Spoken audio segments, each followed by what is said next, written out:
We're really happy to see you all at this tribute reading for Mary Jane Dickerson, a person who so deeply touched this community and Vermont poetry and poetry in general.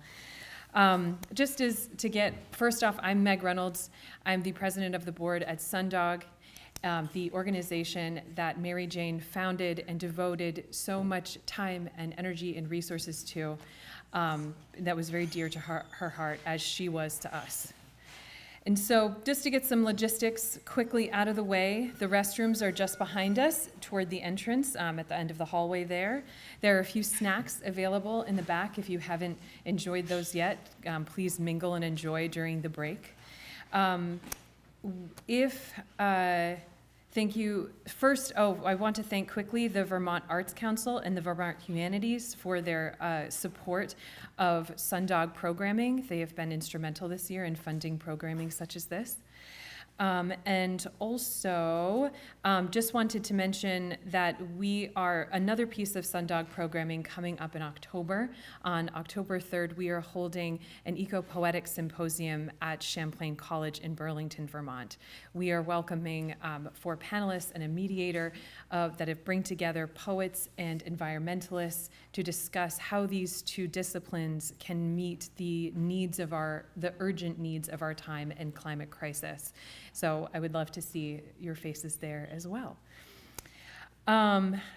For the programming itself today, just so you know, I'll give a few introductory remarks, and then we have 6 readers that are going to read Mary Jane's beautiful poems. Then we will have a 10-minute break. That will be followed by another 5 readers with a little space at the end in case anyone becomes inspired to read some of her work toward the end. If that is you, if you listen to these poems and you think, my heart is lifting to read some of her work today, please come and see me during the break and I can sign up probably about 4 readers just to have the space for that. And please note that throughout the programming, we have Mary Jane's work hanging on the walls around us, kind of holding us together, so we can enjoy that at any moment of our work together today. So, all of that said, all of the logistics put out there, I have a few words of introduction to say about Mary Jane. I admit, to my great regret as I stand here, that I did not get the opportunity to spend much time with Mary Jane. I regret it given the legacy she has left behind in the many beautiful poems that she wrote, mentorships that she fostered, the people she loved who adored her in return, and the indelible mark, as I mentioned, that she has left on Vermont poetry. Mary Jane, who was born and raised in North Carolina, who was educated and began her teaching career there, who came to Vermont to teach at UVM with her husband Skip, who raised a family here, who mentored scores of students, who taught as a visiting scholar in Japan and South Africa, who built a beautiful life, gardens, poems, a community of many loving friends and family, and published 2 books of poetry, Tapping the Center of Things and Water Journeys in Art and Poetry.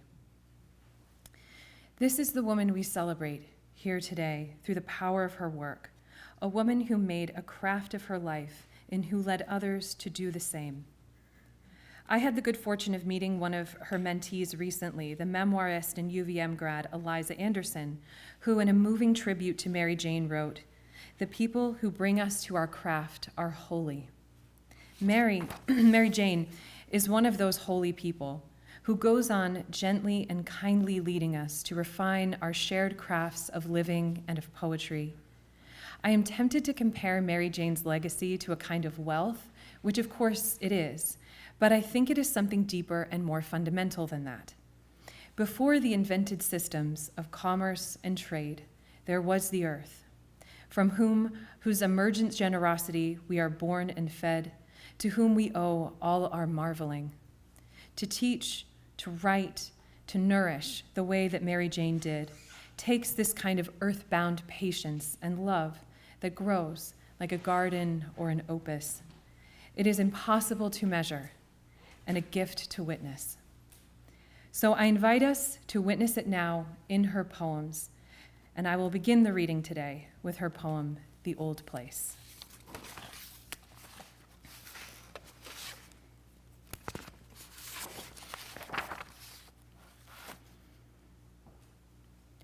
The old place. My father tells of the April his parents moved 4 long miles from the old place into town while he cried in the wagon all the way to Cameron, sobbing that Saturdays would no longer be their day for going to the store for sugar, flour, coffee, and a bag of penny candies to share with Jack and Flora during the week to come. In the passing years, the old place has long exposed its crooked shutters and blistered clapboards to all the cars along the road out front, cars filled with none who can recall this as the Ferguson place, where generations lived on that muster ground for revolution in North Carolina's gently rolling sandhills, and later kept alive their tales of Civil War. Then, meager crops and one gaunt cow barely fed the women and children who early learned to wrap their arms and faces in tattered strips of rags and stockings against the noonday sun while they hoed and harvested small patches of corn, turnips, and collard greens until the day their men returned from faraway battlefields to plant hoarded stores of cottonseed.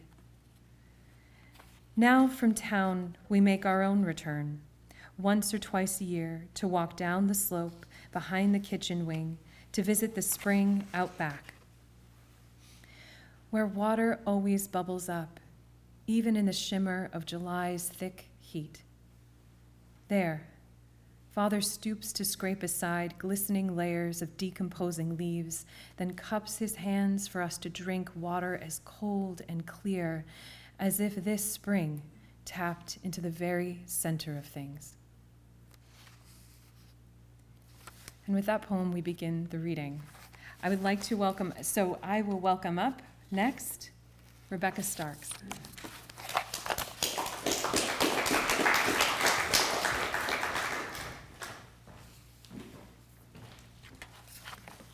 Thanks, Mary. I met Mary Jane at a Fielder Farm retreat, the last one we had before COVID, and I felt such a connection to her in the Sundog community that I joined the board soon after. I remember on that November weekend, I was making fun a little of myself, a little of Eye on the Sky forecast on VPR, how moving to Vermont, I had no idea what they were talking about when they said east of the Greens or north of Route 2. And Mary Jane responded a little sharply, "You have to know where you are." Reading her poems, I'm struck by how much, like her, they're aware of where they are, the one you just heard, but also one I wanted to start with Floating Grasses on Preston Pond, one of her water poems, because it's a pond I've been to and it's fed by a brook that goes by my house, though in Richmond we call it Snipe Ireland Road instead of Snipe Island, or Snipe Island Brook instead of Snipe Island. Floating Grasses on Preston Pond. Camouflage what lies beneath the glistening surface with its reflections of red maple and stone outcroppings, water merging into shorelines, outlining a glacial depression in Vermont's Green Mountains, water moving through autumn's ripeness into Snipe Island Brook, and then as winter wanes, currents gathering speed and volume from thawing snow, ice, and the season's steady rains, to create the spring rush pushing a once meandering stream to jump its banks and shape itself anew, a canal dividing a field of waving grasses, their pale greens tinted gold by the sun, this new stream mapping another route toward the Winooski. While the waterfall at Hollow Brook spills into a bubbling froth, a miniature falls to tip the brook's overflow downward through the foothills of Camel's Hump into the Huntington River, powering its torrential way through the gorgeous stony passages worn from ancient layered schist, forming cascades and plunge pools before joining the Winooski, the onion river of the first people, the Abenaki, wending its way through ever-shifting riverbanks, dividing Richmond town from itself. And as much as Mary Jane was aware of geography and its implications and its histories, she was aware of and attuned to people, and so many of her poems are relational. And as we move too quickly from August to September, as in this poem, I thought I'd read For Anne, My Sister, a meditation on the passing of generations, even as it's very alive to one close relationship. For Anne, my sister. In grandfather's old building on a back street, long boarded up, we discovered a raised stage, once the scene for traveling players. There we lifted heavy domed lids of trunks layered with years of dust and mildew to see a vaudeville of crumbling satins, laces, sending up an ecru dust, papery silks, and patent slippers flaking away at our touch. Underneath a crush of crimson lay a tangle of necklaces, ruby, emerald, sapphire, and pearl, with a heavy golden scepter and diadems carved in half moons, as if from a single diamond, all paste. Yet these gleaming surfaces caught the sun at the window and sent its radiance back into the deeply shadowed room where we knelt, wrapped in the spell of such splendor. There we spent long and humid hours in a parade of pirouettes, all posture, up and down before an imagined audience, as we shaped the rising passions of the only heat our bodies knew, while August days melted into September. Summers pass us by much faster now, a brief warmth to get us through another year. We see each other now and then over the tousle of our children's heads thrust close together in their play. We listen to their voices spin the heat of make-believe into skeins of fairy tale like the rope of rubies I once braided through the blackness of your hair. And last, I wanted to end with a poem, Winter Dance, because its lack of geographic specificity and its sense of solitude are unusual in her work. There's something so intensely personal about it that it opens into the universal. She could be writing of a daughter, of a sister, of her mother imagined, and of, I suspect, herself. Winter Dance. In the hushed cold of late afternoon, kneeling at pond's edge, the figure of a woman laces on skates and, alone on the ice, begins to circle around and around in ever-widening arcs over the pond, its frozen surface a mirror for her arms parting the air, skimming the ice, encircling a world described by the compass of steel runners, a world light years from the weight of what she must now carry in her arms and hold against her breast. Turning, skating backward to those days before she wrapped herself in the folds of a woman's life, she leans into the curves of the pond, her face tilted toward the final glow of winter's sweet light, dying into the pale beams from a slowly rising moon. The ice is translucent, its dark depths reflecting the moon and the figure of a girl whirling and gliding, wildly free, yet to imagine what she one day would choose to bear.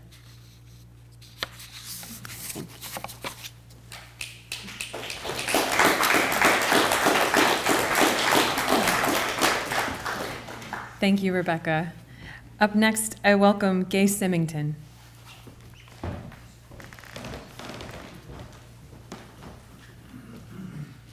Thank you.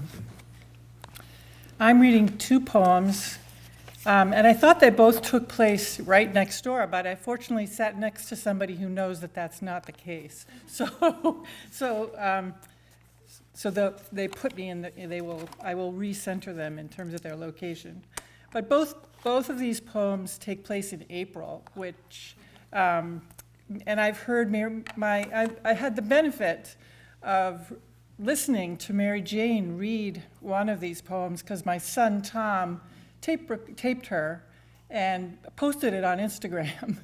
And so I thought of cheating and just playing her voice for you, but I thought that wouldn't be fair. So you'll have to put up with my intonation instead of hers. But she tells a story about how important April is as a month to her family. There were a number of birthdays, and April is the month where this first poem, Three Moose, takes place. And I just removed that and it was in the right place, sorry. 59. Thank you.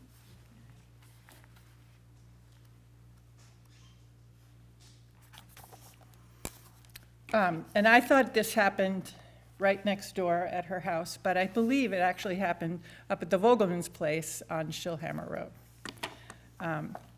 Three moose emerged from the dark wood's edge, one hulking shape after the other, their tracks mammoth across the sodden April grasses of the back meadow. Without pause, they advanced, hooves plowing furrows through the muck of thawing garden soil, as if they were dinner guests, arriving just in time for the main course, their bulky heads turned toward the light of the dining room window where we sat with lifted forks to begin the evening meal. Dinner cooled on our plates as we peered into the gathering dusk at 2 moose abreast. Their opaque gazes fixed on us. Shifting their weight from side to side, they settled their hooves into rain-softened earth only yards away. A cow with her calf rocking slightly on its spindly legs. Bringing up the rear, a young bull tried from time to mount the cow until she turned toward him, pendulous muzzle lowered, as if to remind him of where he was and the need to mind his table manners. In those brief moments of fading light, who were the hosts at this table and who the guests, dissolved into mists curling from the cooling earth as 3 moose held us wrapped, drawn into their ancient, inscrutable eyes before they moved away and melted like apparitions into the night.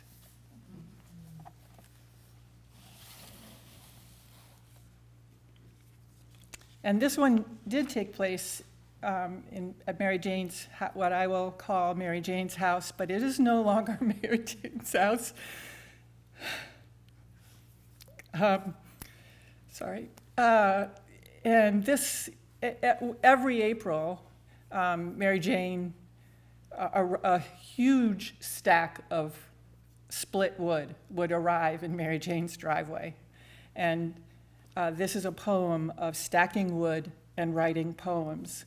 And in the post that, in the recording that my son made, she talks about David Budbill and how much she admired him as a poet and how many of his poems talk about daily chores, and often he would talk about stacking wood. And she honors David Budbill with this poem. And it begins with an epigraph. Imagine the existence of something uncreated. That is Adrian Rich.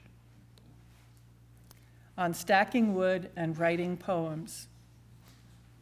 There's an art to stacking There's an art to stacking wood that's akin to writing a poem, kneading its pieces like words placed just so, one notched into the other, making rows into lines, a symmetry sturdy enough to bear the weight, accumulating row by row, one on top of the other.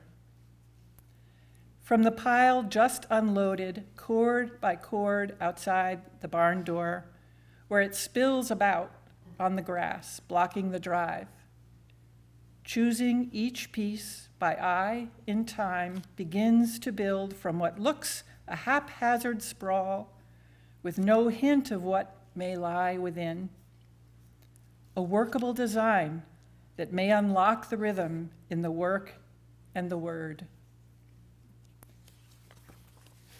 Best done in solitude, to mull what's needed, just where and why, to make sense of what can appear a daunting puzzle, words yet unformed, inchoate, wood split into varying thicknesses, giving off its resinous fragrance with no clear forward scheme. Such necessary precision of mind and hand takes me beyond myself, disembodied, and thrusts me into another sphere where I exist both beyond being and beyond constraints of time and place, where I ponder without thinking the word ponder, and finger the splintered, rounded knot, giving off its freshly split sweetness. There, it's as if these, the words to name my world and the cords of wood, stacked for winter's coming, might guide me toward their common music.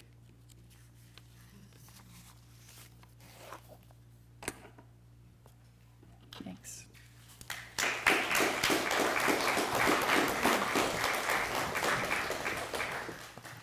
Thank you so much, Gay. Next up, I welcome fellow Sundog board member Neil Shepard. Thanks, Meg. Hi, I'm Neil Shepard, the longest-serving member of the Sundog board. Applause, yes, of course. Anyway, I first met Mary Jane in 2015 when she and Sundog co-founder Tamara Higgins asked me to join the board, which I did soon after. For a while, it was just the three of us getting together at Mary Jane's house next door, and I still think of it as hers, for a delightful lunch and maybe a tour of her flower gardens. And that was followed by a busy afternoon of inventing new poetry programs, brainstorming about fundraising appeals, and then doing the roll-up-your-sleeves work of figuring out news coverage for events and stuffing donor appeal letters into envelopes and licking them shut. And that's how we did it in the old days. Yeah. Soon enough, a few other board members joined us, Bill Drislane, who regrets he can't be here with us today, and Judy Yarnell, who is here among them. And we were ready to begin building Sundog into a small but mighty organization. Our forward trajectory wouldn't have been possible, though, without Mary Jane and Mary Jane's support, her enormous vitality, which everyone will tell you about, her wise counsel, her financial generosity, and her hands-on action in our programming, especially with a few of our flagship events, an annual poetry reading weekend at Fielder Farm, her son Bert's gorgeous property on the side of Camel's Hump, and Bert is back there. And then another signature event called Justice and Poetry for All, which she and Judy Yarnell invented out of whole cloth. There's so much more to say and praise about Mary Jane's commitments to Sundog poetry, the many writing workshops she offered, the interview series she ran, the readings she orchestrated and led over the years for Vermonters of all ages. But we are here today to celebrate Mary Jane through her poetry, which is very much, I think, an ongoing lyrical chronicle of the abundance of her life. And so I've chosen two poems of hers to read. The first one is called Before the Interstate, which was published in Chard's Vermont Poets anthology. Yeah. Yes, The Road's Taken. Before the Interstate. Before the interstate, the drive from Jericho to Norwich was a trip on roads now called back roads, Route 100, 2, 114, and 5, that wound around and through towns and villages with names like Waterbury, Randolph, Sharon, and Northfield, with signs pointing toward Jerusalem and Dowdy Corner, roads and byways that did not bore through the Green Mountain Range, but made their way up and down and then around in a leisurely design that made getting there the work of much of a day, with, in favorable weather, the occasional picnic spread in an empty pasture to break up the journey. Before the interstate, cows ambling along, crossing the road from pasture to pasture, or from pasture to barn for milking, meant long minutes to count the members of the herd, whether in those days Guernsey or Jersey, time aplenty to study the dairy farms, some with pastures rambling up a rocky hillside, others with meadows and low-lying fields along the Winooski's banks, barns with milking parlors and silage mounted against silos, machinery hulking about the barnyard, the white clapboard or red brick farmhouse a measured distance from the barn, the smoke in winter rising straight from the chimney through the wisps of clouds into the blueness beyond. Before the interstate, no matter the season, traveling often meant more than distances covered, taking us through more than the late spring day that began in sunshine, moved through thickening clouds with bursts of rain or even sleet falling in a noisy curtain over the car, before ending with large, wet snowflakes dissolving into the air as they slowly drifted onto pavement, stretching far into what lay ahead. Yet what we may miss most from before the interstate, more even than the villages along the way with people moving about in the day-to-day of their lives, more than the weather always reminding us we were still in Vermont, was what drifted in from the car's open windows, the springtime skunk caught crossing the road, the life-giving air infused with smells given off by the land itself, when families turned out to mow the first tender cutting, then bale and bring in the hay to sweeten the barn, and by the animals grazing on the hillsides, especially the richly pungent odor of manure being spread in fields or wafting from cows switching tails to their methodical and measured steps crossing the road, impervious to our gaze. I wish I'd written that one. Okay. That was written in 2016. This one was written in 2015. It's called Holy Water, and it's in two sections, the first in North Carolina, the second in Vermont. Holy Water, North Carolina. A farmer's daughter, I've known times when rain turned into holy water that you wanted to anoint yourself with by standing out in it, head tilted, mouth open wide, fully clothed.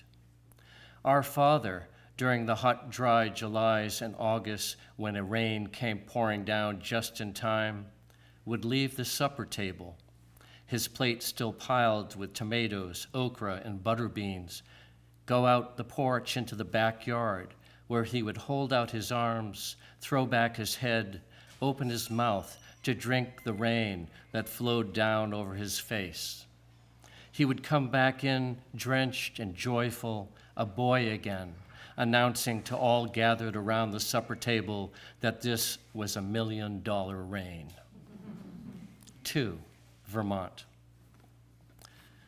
One August, not so long ago, a family traveled from Saudi Arabia for a week's stay at Fielder Farm, a vacation spot near Huntington Center, where they spent each day out of doors, maple branches shading them from the August sun as they sat around a wooden table drinking tea, while their children frolicked under the gnarled apple trees on the green sward leading toward the pond, its waters sparkling in the sun, alive with minnows, frog spawn along the edges between the grasses, trout moving just beneath the surface, rippling in the breezes.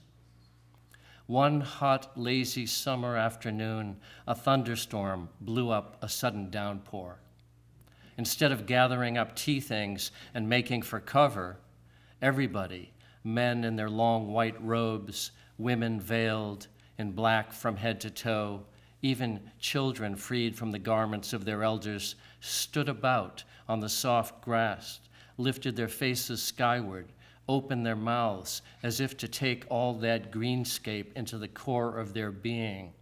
The nearby hills, the cows grazing in pastures, yellow birch, beech, and sugar maples climbing Camel's Hump far into the distance, a summer rain, an elixir of the gods, whoever and wherever they may be.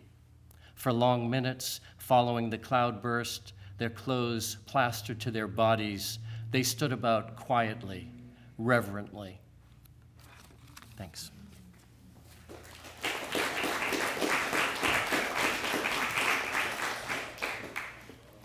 Thank you so much, Neil. Next, I'd like to welcome up Catherine Bass. Great. Welcome up, Catherine.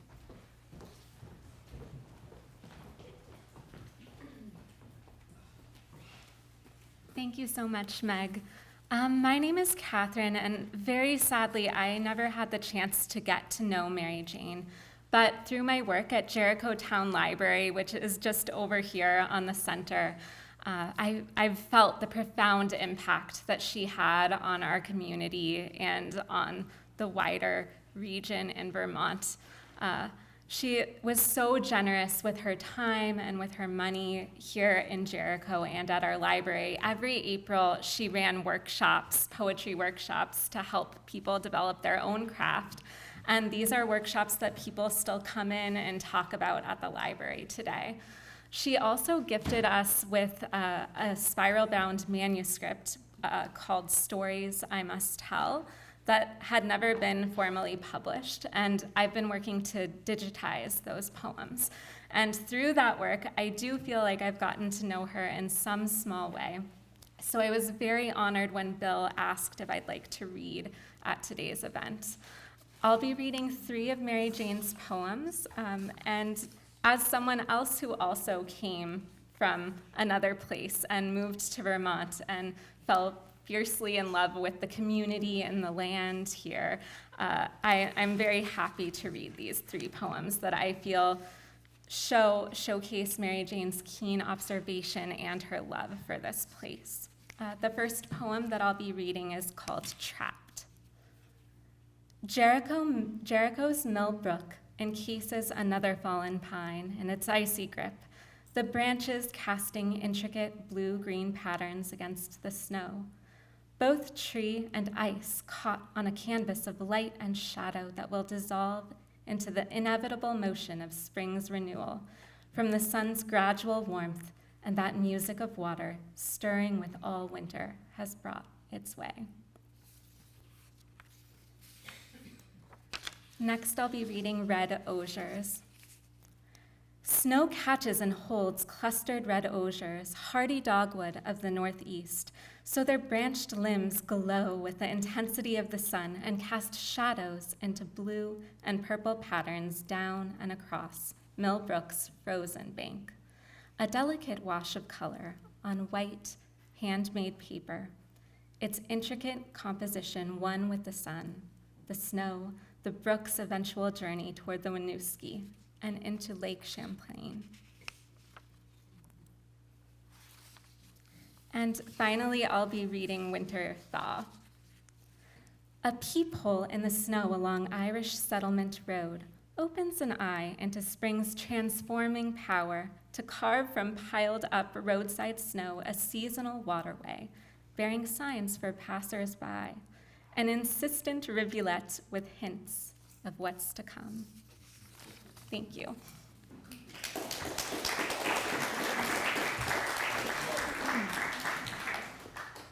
Thank you, Catherine. And to close out our first half, I'd like to welcome up another fellow Sundog board member, Chard Denord. Come on up, Chard.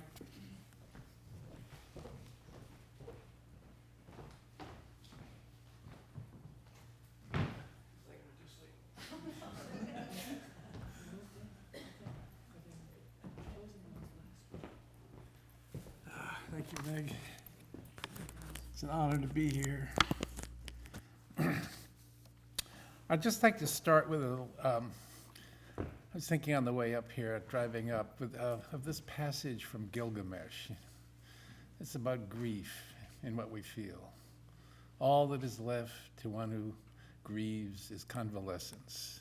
No change of heart or spiritual conversion, for the heart has changed, and the spirit has been converted to a thing that sees how much it costs to lose a friend it loved. Can't do better than Gilgamesh. So I just would like to say, Mary Jane meant so much to me as a mentor and fellow poet. She invited me to her house here for a long visit, and we shared a lot. We were both from the South. We grew up about 50, 60 miles away from each other. We were ingrained in that red soil of Southern Virginia and her of North Carolina, although it gets a little sandy down there. But she knew it, and I think she has it in one of her poems here. So we shared a tremendous amount, and it was just so nice to be back. Not that there isn't hospitality in the North, but it's not quite like Southern hospitality. And Mary Jane had it to the nth degree, and so we hit it off. So so immediately and enduringly. The whole time I knew her, and we loved to share poems, and I was so happy to be able to include some of those poems in Roads Taken, and a Vermont anthology of poets that Sid Lee and I put together. I'm going to read just a few of her poems here. The first one is Rumors. As children, we heard rumors, always circulating as whispers, that our father's store, the only grocery in town, was once the scene of sin. A saloon with its own dance hall shaking the joists underneath the upstairs floor. But father paid them no mind, just kept his sign, beware poison whiskey, in good repair over the door, so its bleached crossbones on black could stare down brown mule chewing tobacco stretched across the dark back wall in tin-stamped glowing colors. And in an occasional business lull, beyond kegs of nails in rows, barrels of plump dill pickles, and squat glass jars of pickled pig's feet suspended in their cloudy fluid, beyond heavy hoops of cheddar cheese and crated tiers of pale green Coca-Cola bottles, he stepped out back for a nip from his own fruit jar, a white Leighton, brewed by reliable people.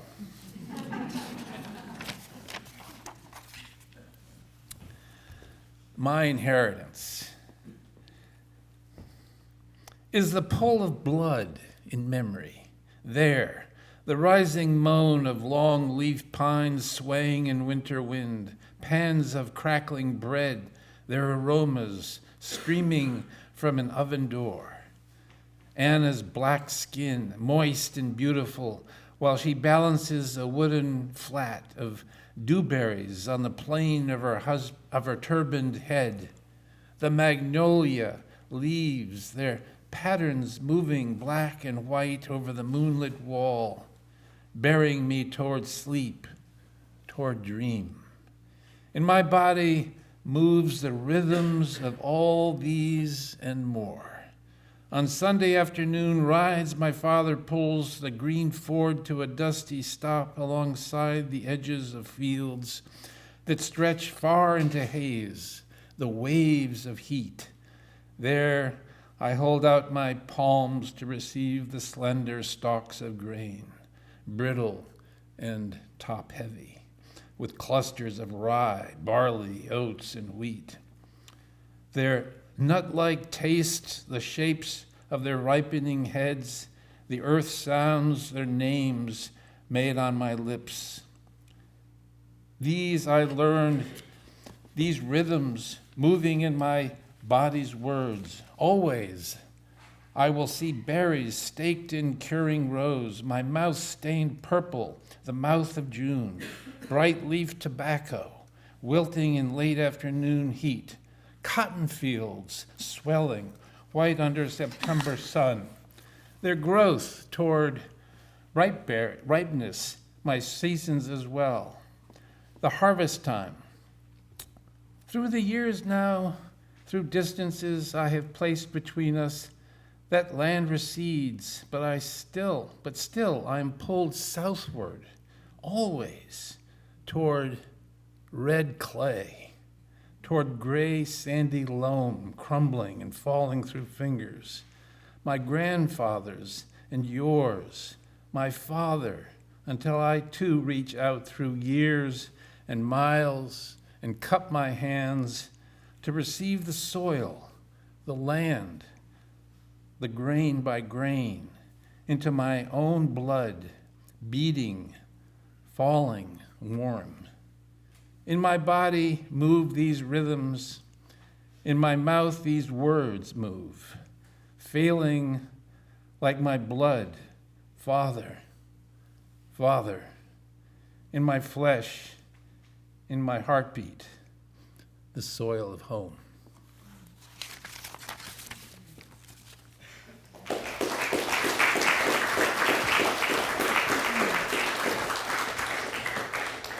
Thank you so much, Chard. Now we will have a 10-minute intermission where you can mingle and chat and talk about these beautiful poems, and we will be back together very shortly. If you would like to read poems at the end, I have poems available and space, so come and see me. Thank you. To me, it's when it fosters other poems, when you are sitting and listening and you can't help but the poem who is trying to be born in your brain is suddenly blooming, and you're like, I know that Mary Jane gave that to me 15 minutes ago. And so I just wanted to note that she is a great poet and a great mentor, great teacher, even now in the words that she's left with us, because she's making more poems possible with the work she has done. And that was happening for me as I was listening to, in the first half. So let us continue into the second half, where we will welcome up 5 more poets in the planned programming, and then we have a few folks who have joined on at the end.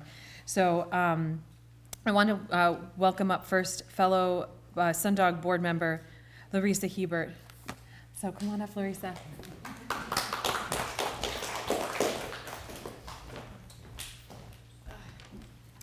Thank you, Meg.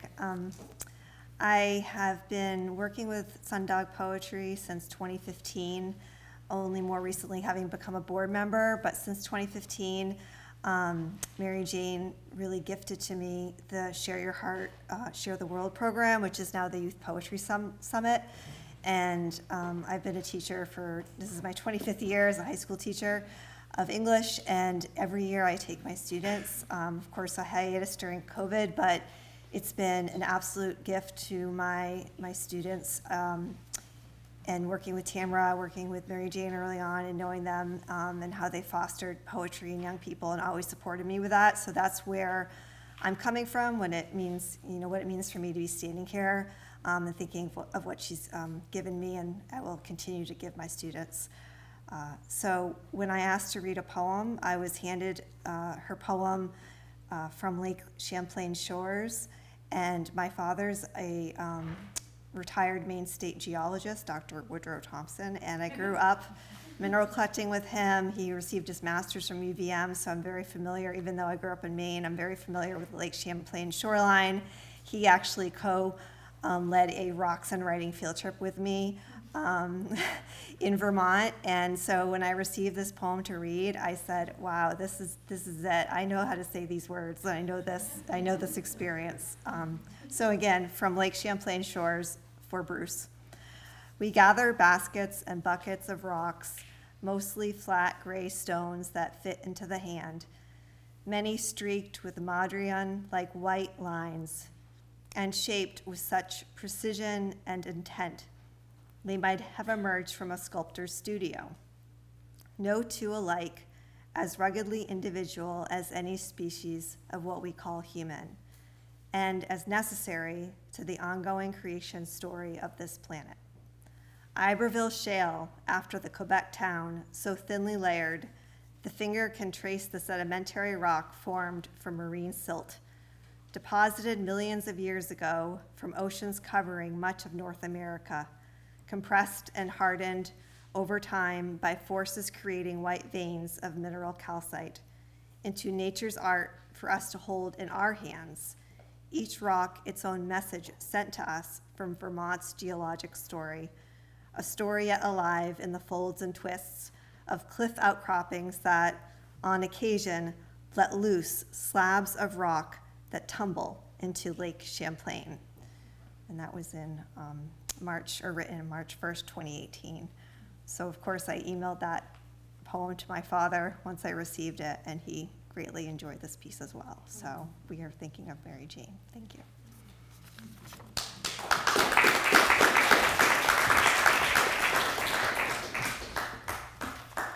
Thank you so much, Larissa. Now up next, I'd like to welcome Michael Fleming. Come on up, Michael.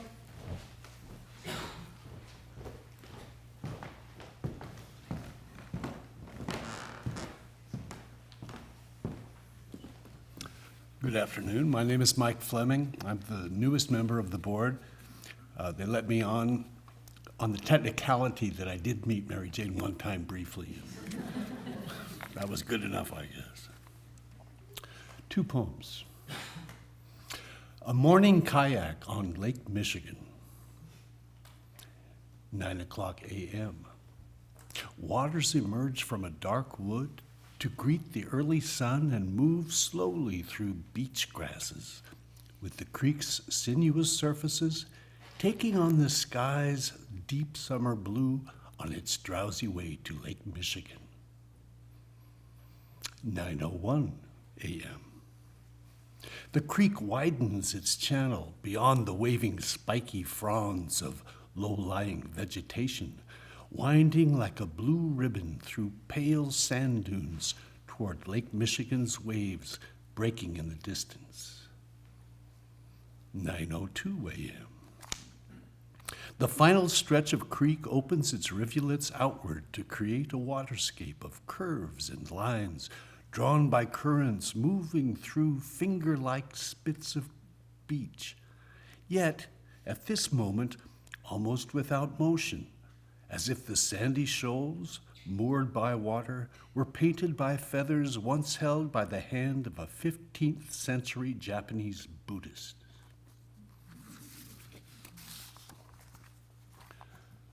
First rites.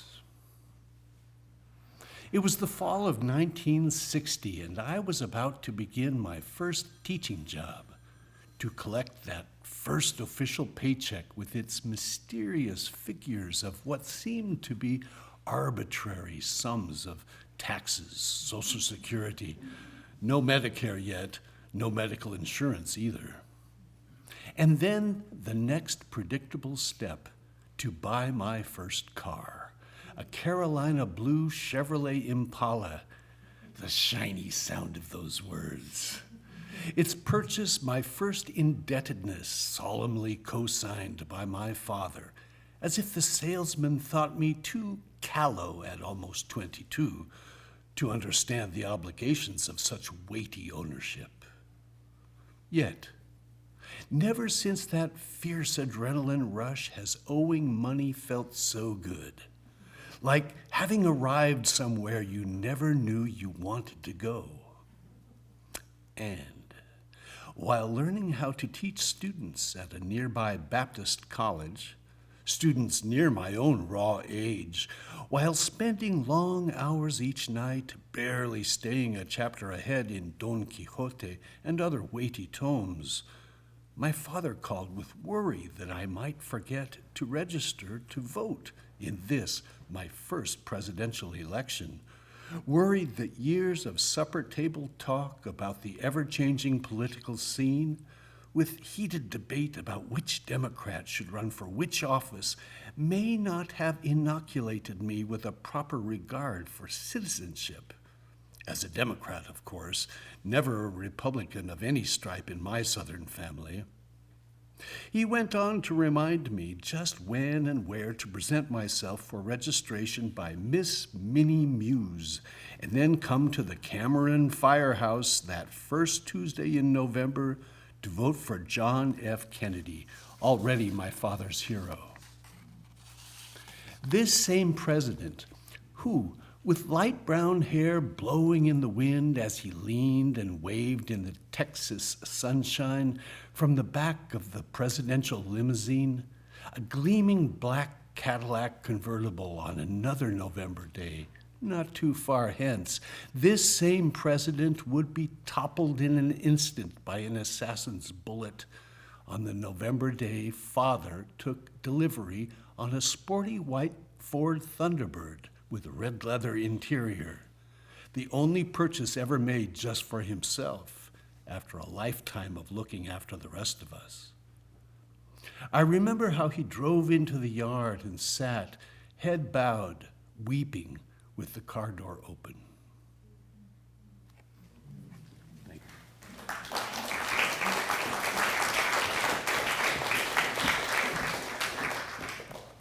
Thank you, Michael. Next up, I welcome Ellen Bethia. Come on up, Ellen. Hello, hello. I've got two hats on. My first hat is on behalf of the Humanities Council. I'd really like to thank Sundog Poetry for hosting this day. Mary was very generous in how she supported and continues to support the Humanities Council. So thank you very much, Sundog. I just left a retreat, and that comes from all of our staff and board. Other hat, Mary Jane. So we circled each other for years as poets and brushed up against one another, but I got the opportunity to meet her and work with her.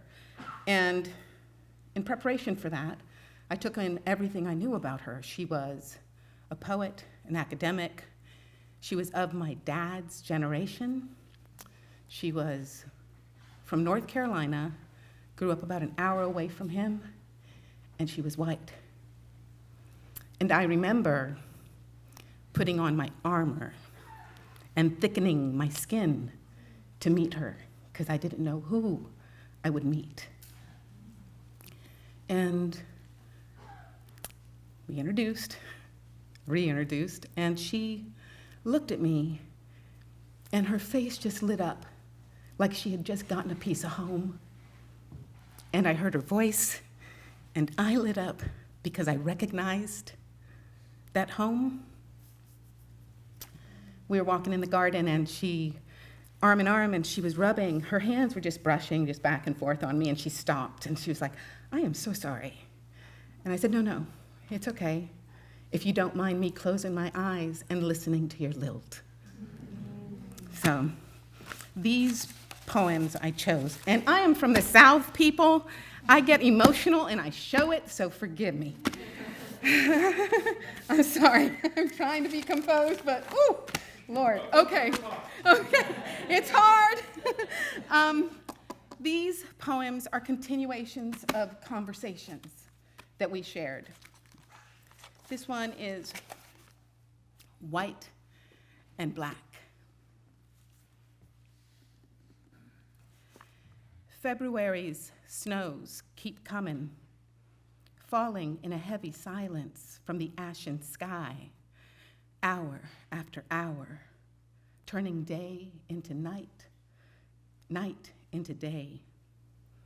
Vermont's northernly peaks and valleys flatten into an expanse without dimension, a whiteness that washes all other color away, shaping me in that lingering sense after all these years of always being out of place, always a stranger in an even stranger land.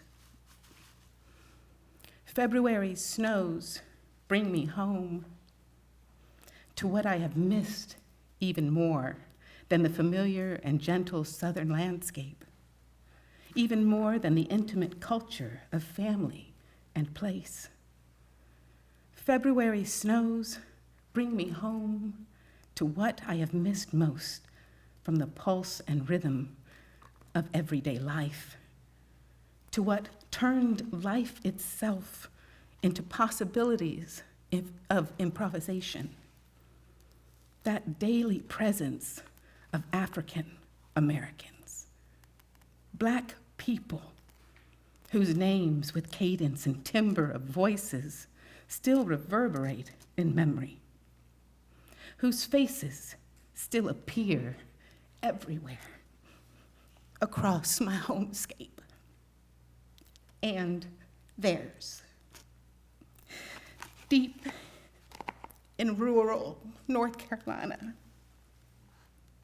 from my window, only bare branched trees stirred by winter's wind into black hieroglyphics on white parchment break up the whiteness given shape and meaning to those shadows and contours and lines scripted in black.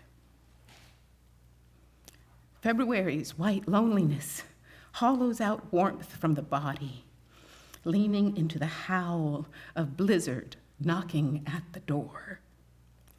Yet each February, frozen into place, stirs a longing for a landscape soon to be warmed by human figures moving in black and white, whose lives matter, each to the other, whose kinship goes beyond blood, whose intertwined histories of boundaries and bondages shape who we are, who we must become, each in relationship to the other.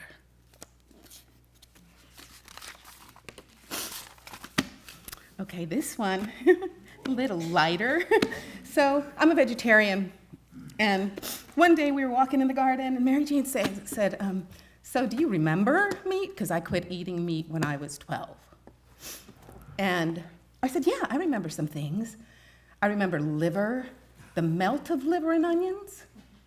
I remember the chew of gizzards and calamari. And I remember the slip of chitlins. So this is Bertie Lassiter cooks chitlins. Bertie Lassiter cooks chitlins for our father, because mother, whose cookin' is now legend, for her cornbread, hot slaw, collards, and butter beans, could never stomach the pungent odors released from cleaning and cooking chitlins. Chitterlings, always called chitlins by everyone who knew. That last part of the hog, the glossy sheen of coiled gray intestines, all that remained after ham and shoulders smoked, packed in salt, and swaddled in flour sacks, were hung on hooks to cure in the smokehouse. After slabs of layered white fat were rendered into lard over the wood fire out back, after she had skimmed bits of flesh and skin from the bubbling fat, frying them golden brown for cornbread cracklins. Mother could not face the supine mass, all that remained after she served up hog jowls and souse with its moving gelatinous surface. After she had boiled, ground, then mixed liver and heart with cornbread and spices for what she called liver mush, and shaped it into loaves to slice into the breakfast frying pan. For our father, mother scrambled brains and eggs, that breakfast delicacy he savored that none of us would even touch. But she could never bring herself to clean and fry chitlins, with their stench of urine and awful seeping throughout the house, filling every inch of those 12-foot ceilinged rooms. So our father would go to Bertie Lassiter's to eat his annual mess of chitlins in her warm November kitchen, then return to our house with a mound of linen, still warmly sweet, wrapped in a whiter than white sheet, ironed smooth and fastened with a large safety pin by Bertie Lassiter, whose labors as the town's laundress brought the fragrance of the sunlight and the out of doors inside to all of our home. So this one. And this last one, bear with me. So one of the last real conversations we got to have was after I had returned from North Carolina, after my mother was passed in a car accident. So Bertie, here we go. This is the phone ring's mother.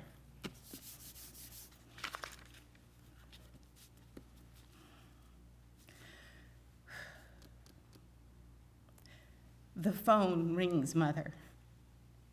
And often these days, it's you, dialing long distance through the miles separating Cameron, North Carolina from Jericho Center, Vermont.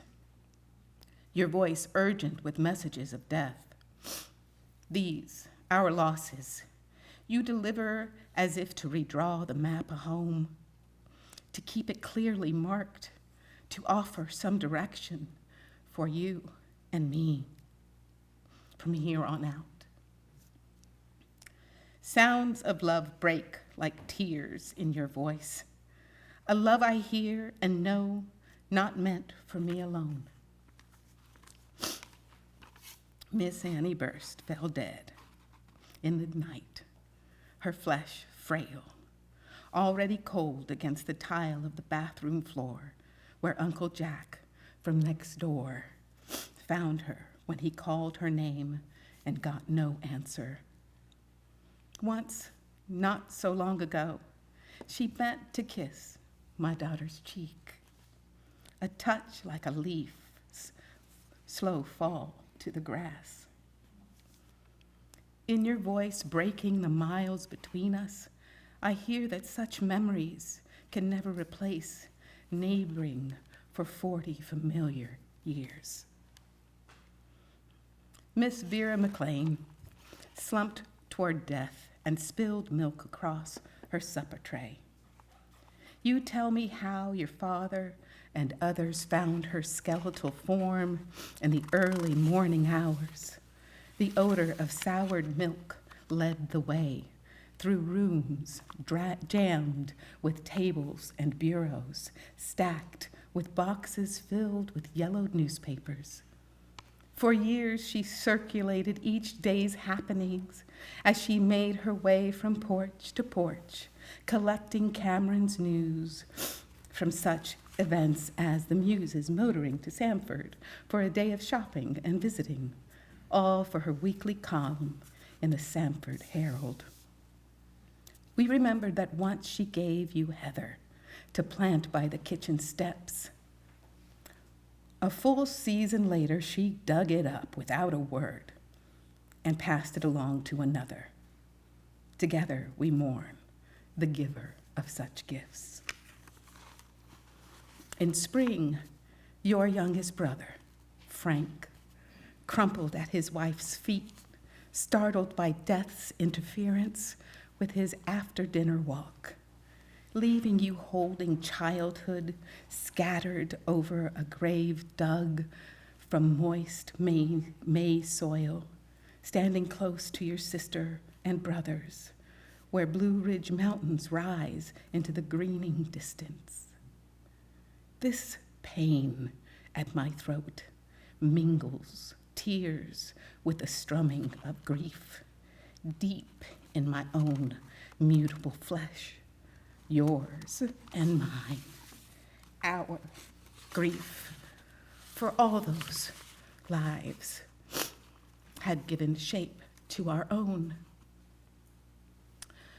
When the phone rings, Mother, for me, your firstborn, it's always as if we speak in lowered tones against the time when home itself will disappear into a landscape where I am a stranger to all I meet, against the time when our connection will go dead.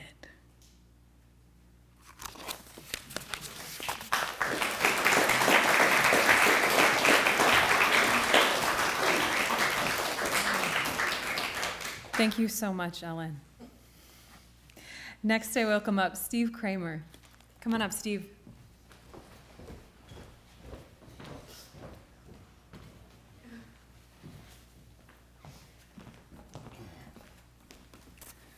All right. Thanks, Meg. So I first met Mary Jane when she was working with a publisher called Sunridge. It was a collaboration that did not last very long between Sundog, which is still happening, obviously, and Windridge. Actually, I think one of my books is, I can't imagine that there's more than 5 books that have the words Sunridge on them, but There it is. Sundog obviously has some serious longevity here, thanks in part to the guiding hand of Mary Jane. And many people have noted, I'm just going to say it again, though, that she was not just an artist, but obviously a strong supporter of the arts, and for that I think we're all grateful. So I have two of her poems. This first one is called The Blacksmith Shop. Always called the blacksmith shop, long past horse and buggy days. That tall and narrow building, its rough-hewn siding weathered gray, had long served as grandfather's and then our father's storehouse for heaped burlap bags of souring fertilizers, ripened grains, and next spring's cottonseed. On slow and rainy days, we pried open heavy double doors, clambered over gunny sack mounds, sending up whirls of dust and chaff, on our way to the upper story, to play among the stacked wagon wheels, piles of tobacco sticks, and simple pine coffins, sawn and planed in rectangles of assorted sizes, grandfather's rare mistakes in supply and demand. Our favorite game began with a simple chant to those dead we could call by name, those still present in the sighs and groans of wind and rain against heart pine boards. By drawing straws and taking turns, we picked the preacher, the grieving mother, the bereft lover, and the laid-out corpse. It's been years since my grandfather died. My father now grows old. I, too, have days when I remember the coffin lid as it slowly lowered to enclose me in that old, moist darkness during the long minutes before it became another's turn.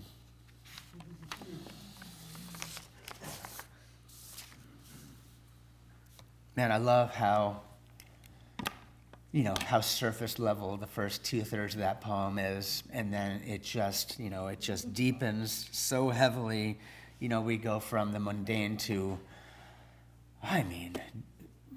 spiritual, the wrong word, but something absolutely, it feels like a Marie Howe moment in the last third of that poem. The second one is called On Reading, a Meditation.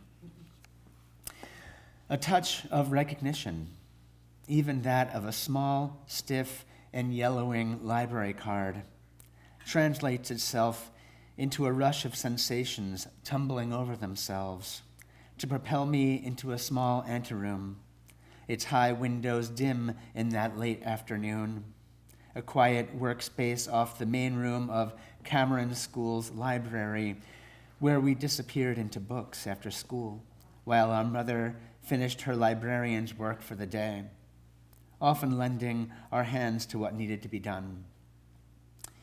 In those wartime 40s and later, teaching both biology and English much of the day, coaching girls basketball in the season without ever having played the game, she told us, if you can read, you can learn to do anything in this life. Not then, that earlier time when reading meant Gene Stratton Porter's Girl of the Limber Lost, a beloved tomboy's tale, or the sweet mysteries of Frances Hodgson Burnett's Secret Garden, but now in another century with books threaded into the fabric of the everydayness of living, I am reminded of Proust's Petite Madeleine, dipped into tea with its power of transporting him into the Cambrai of his childhood, that French countryside with its landscape inhabited by those he recognized as the marrow of his being. Now, here, in the sanctuary of my own book-lined room, in a house of many shelves, lined with the titles I can almost locate in the dark, the image of a library card, once glued in the back of a book, with its manually typed title and scrawled list of readers, almost makes my fingertips tingle as I recall sharp edges of new pages. When, long ago, in late afternoons at Cameron School, we carefully opened each new book, gently pressing down along its sewn gatherings, and inhaled again the hypnotic and sweetly metallic odor of the shellac we painted over each book's cover. After numbering its spine with Dewey Decimals in bright white ink. For me, even then, long before reading that Borges once imagined paradise to be a kind of library, it's as if I already knew, in our time of the e-book with words appearing out of the ether onto a lit screen of pages turned by touchpad with no real need for bookstore or the public library, I knew that holding a book, opening its pages, and even taking in the faint mustiness of age and readers past would remain as needful as air. Thank you, Mary Jane.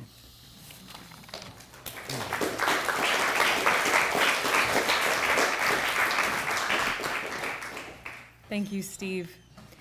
We have one more planned reader today and two more kind of open mic folks, and so I'm going to welcome up one of our last readers for today, Judy Yarnell. Yes, come on up, Judy.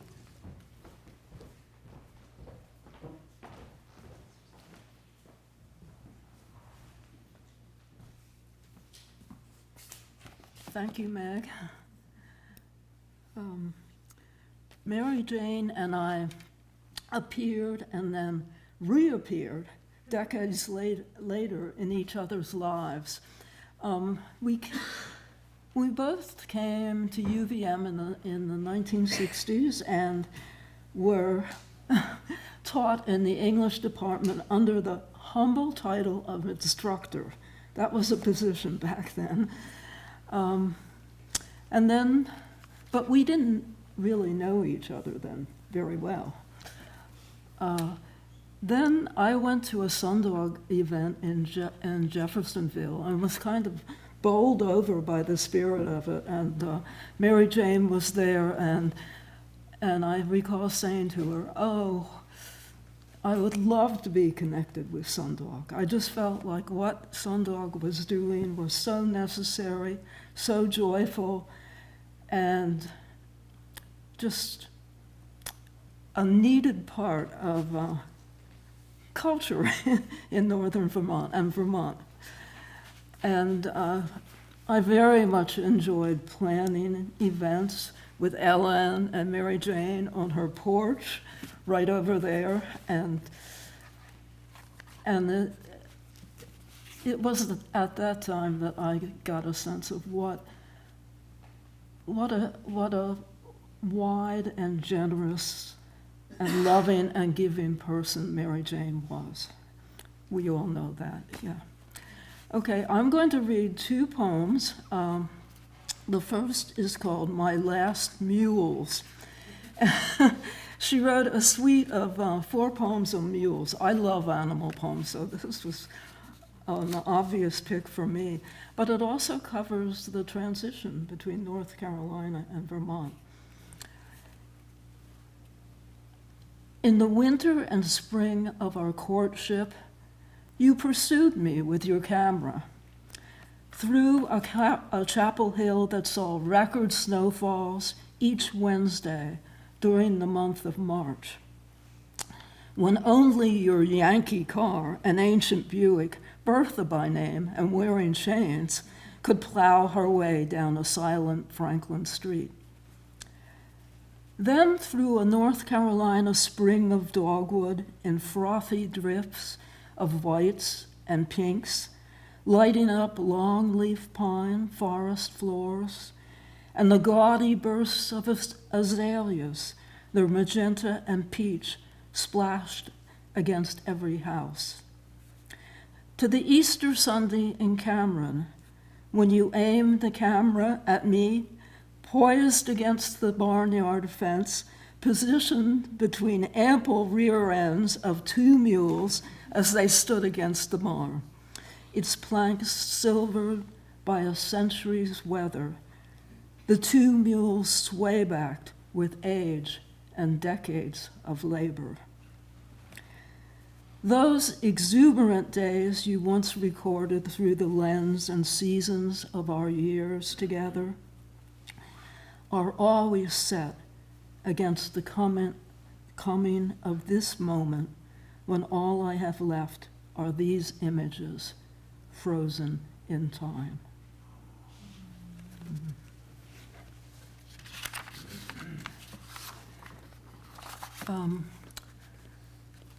The second poem, quite a bit longer, and written later in 2019, is called Out of This Darkness, and it tells the story of visiting the National Museum of African American History and Culture with Roxanne. And of course, it's especially relevant right now when the Smithsonian is under attack and the facts of African American history have been relabeled critical race theory. Okay. Warm October sun settled on the shining faces of those standing in line, hardly moving, waiting their turn to enter the shade of the museum's ascending corona with its entwined metal filigree, its gunmetal gray turning golden against the deepening clarity of a sapphire sky. Flickering sunlight cast shadows that moved over the darkening stone underneath, making it appear as if the massive building were about to jettison its mooring on the mall to sail away home, to fly home to Africa. Herded by groups into a giant elevator, those wearing faces of many hues, faces bearing traces of the many peoples who inhabit this land, descend slowly through a layered history of buried memory in an exploration that became an excavation of the vast underground of what once was in word and object. Harriet Tubman's gospel hymns, Matthew Brady's images of slave dealers, Birch and Company, a British slaver's name carved into wood to read Captain Phillips, beside an iron leg shackle of a size forged for a child. These and more shape this womb-like place into our collective, intertwined past, yet struggling toward the birth of a nation. Out of this darkness, a shaft of light revealed a statue of heroic lineaments, wearing a calm, cool reason in the near mythic aspect of a founding father. Thomas Jefferson, one leg jetting forward, this thrusting figure against a backdrop of names inscribed on bricks, names of the many enslaved people who created the wealth necessary to fill his library shelves with the philosophers who gave him the language of liberty and justice for all, except for his darker brothers and sisters, some his own blood children, who labored in the vast fields and forests surrounding Monticello. Within this aureole of light holding back the darkness, two women stood, so close as if to reach out and touch the stony folds of Jefferson's breeches, so close to each other's arms, so close to each other their arms touched when they shifted their stances, silently gazing toward, then reading the inscribed names, sometimes whispering, Nancy, Sheba, Will, baby girl. One woman began a low crooning of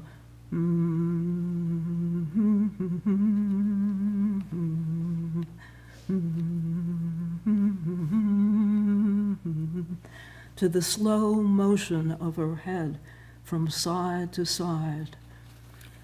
The woman beside her responded with an emphatic and drawn out exactly that became 3 syllables, in tune with the other woman's rhythmic sounds, to create a mini-drama enacted in this womb-like space, laboring to give birth to a young nation's yet conflicted history.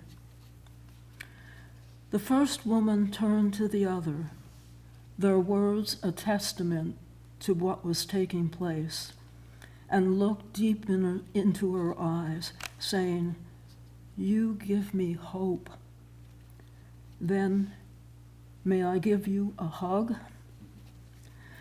The woman, one African American, the other European American, both speaking in a language inflected with the tones of a South each knew, held each other close in a long embrace before gazing into each other's eyes, their tears consecrating what had become a moment of reconciliation.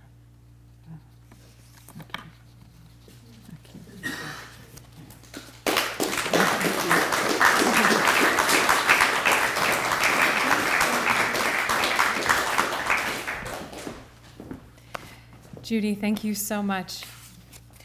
I will welcome up 2 more readers that were inspired to share with us to close out today. And the first of those is Jean Archibald. Jean, come on up.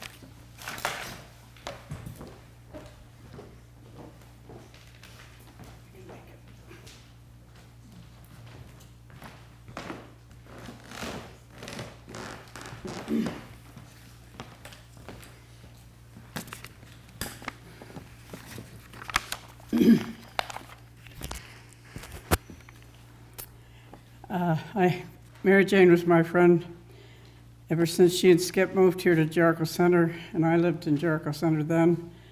We shared a lot of things together. We also shared a mutual son-in-law, 2 different men.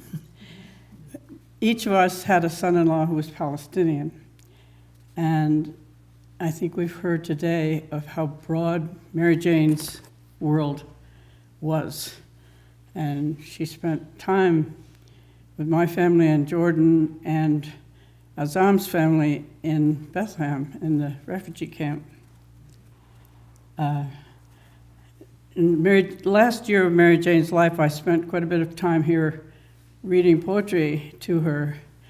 And I just wanted to mention one poet who was her mentor, Randall Jarrell. She loved his poetry, and he taught her. He was a mentor to her. So that's a poet we can all read and think of her. This is fairly long, so I will edit a little bit to shorten it down. She chose the quote from Walt Whitman called "This the Air That Bathes the Globe." And she wrote it for Azam Elan, her son-in-law, Christmas 2015.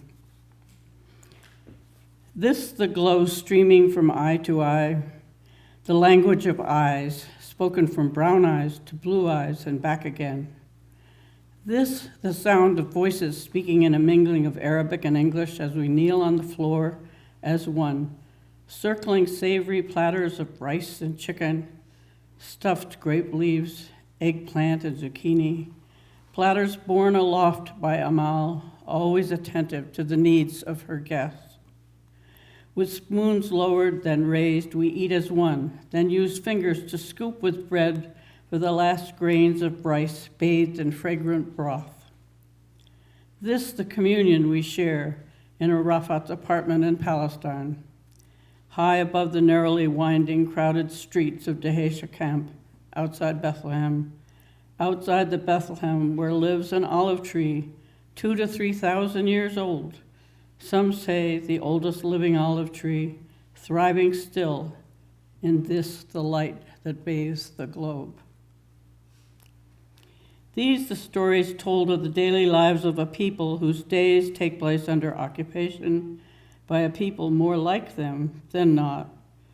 All a Semitic people with intertwined histories, intertwined stories of their origins, and histories on this landscape stretching into the distance toward the Red Sea, the Dead Sea, and the trickle of water, all that remains of the River Jordan in this the air that bathes the globe. This the story Saeed, this was Azam's brother, told to all gathered there, his story of being taken away by armed soldiers who claimed he'd been casting stones along with others. At 15, in prison, sometimes in solitary confinement, even beaten, his family never allowed to visit their son. This boy, this young Saeed, never gave in, never would confess to something he had never been a part of. This boy turned into a man over 3 years of confinement, reading books, opening his own deep brown eyes to the cruelties, the injustices visited upon the innocent, visited upon him and his family day by day, living within the confines of Dheisheh camp. To a question, he replied there was no bitterness, so no hatred in his heart for losing 3 years of the life he saved by reading and studying. Such feelings would corrode, prevent him from moving forward with his life, from devoting a summer to running a camp for Dheisheh's children, from readying himself for entry into Bethlehem University. This Saeed's story told, and this the radiating light that bathes the globe. Yet what must Saeed be saying and thinking now, with younger brother Mustafa lying in hospital, leg shattered by an Israeli bullet designed for the greatest devastation to whatever young Palestinian body it penetrates? May Saeed also be hearing in memories well the softly rendered Arabic songs of his Uncle Azam and Aunt Suhair as they harmonized that evening. Still the sister and brother beloved of each other through the years of their childhood spent in Dheisheh camp and through the great distances that have since separated them. In their melodies, in these stories, we hear echoes of Allah's words, I sent you to be a mercy to the world. These the words resounding through this the air that bathes all who inhabit the globe. These the words that bear light to all creatures, great and small, who breathe this the air that bathes the globe. Thank you.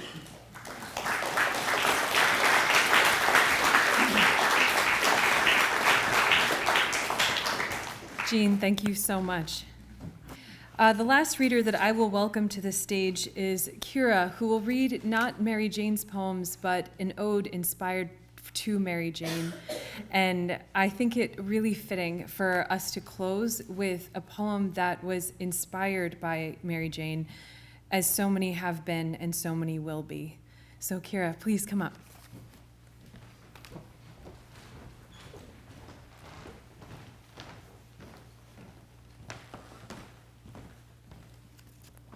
Hello, my name is Kira, and I am very grateful to be here today with all of you and honoring Mary Jane. I was very lucky to attend a few of the poetry workshops she put on, and it's just been a really wonderful time remembering her. This is an ode I wrote. And all those words she would collect, obscuring the verse at the junction of wild and repressed. We were safe. In every corner of any room at which the firm intent of her voice soothed. We were safe. And in any case of self-aversion, her tender heart would open and exhale the misty breath of June, 1,000 flower gardens dressed in the morning dew. We were safe, but never shielded. She understood pain as if it could talk, and we could just sit there and listen. Safe, so that in the very moment her presence is now felt, we hold ourselves and use our words as if they belong to something greater and more profound than the mere capacity to use them. Thank you.